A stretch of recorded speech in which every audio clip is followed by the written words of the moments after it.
was so depressed, and I went and got the Bible, and I turned to the book of Revelation. And if people would just get and read the Bible and read the book of Revelations, they would really turn around and straighten up. This is all we need to do, is just get the good book and read it and put it to everyday life. Sisters, niggas, whiteys, Jews, crackers. Don't worry. If there's hell below, we're all gonna go. Because this is a group not of just thugs or robbers. These are theocratic, totalitarian, genocidal imperialists. They are establishing an empire, a caliphate. And anybody who is part of it or lives within its borders and does not convert to their view of religion, they kill. And sometimes horribly, by burying families alive or by crucifixion. And so I think that the first thing we have to do is acknowledge and understand that we're at war.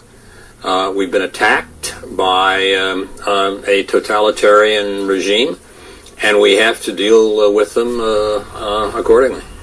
Colors, the ancient African connection to the founding of the American Empire and the makings of the Crips and the Bloods, so-called street gang. This is part 3 of my version of a video synopsis against the advice of concerned friends and relatives that I not reveal too much in my book because of the possibility of someone borrowing my idea without my permission. I've decided otherwise. I spent 7 years compiling a 600-page handwritten manuscript, and a dear friend devoted a year and a half to typing, editing the manuscript, my chicken scratch manuscript, into a 400-page novel manuscript, which any publisher would more than likely consider if I had a publisher to present it to. Against the advice, like I say, of some dear friends, I've decided to just give the book away if that's what it takes in order to get my idea out there, because it is intended for our young up-and-coming generation.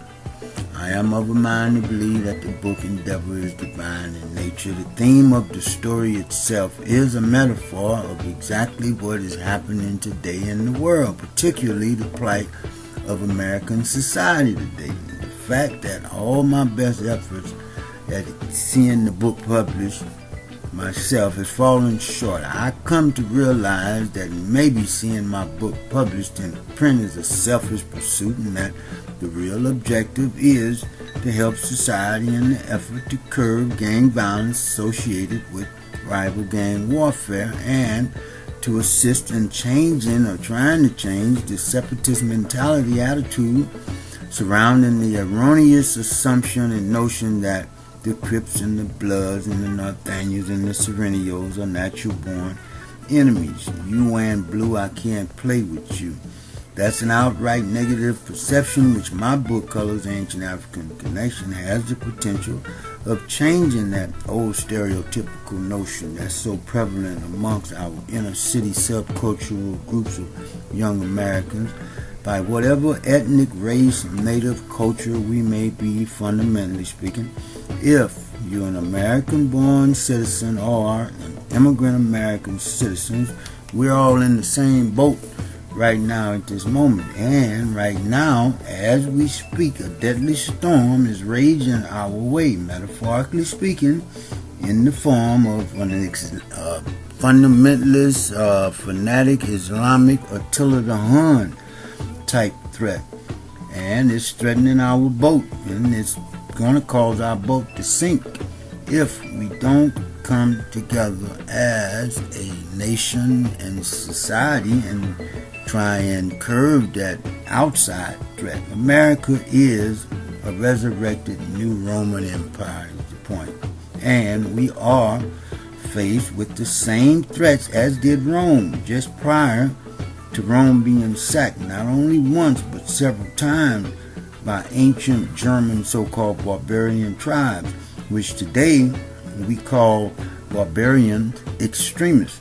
However, America has the luxury and the opportunity right now to utilize and learn from Rome's mistake by simply studying and learning from Rome's mistake, and my book happens to be a window into that turbulent time in European, North African, and Asian world history.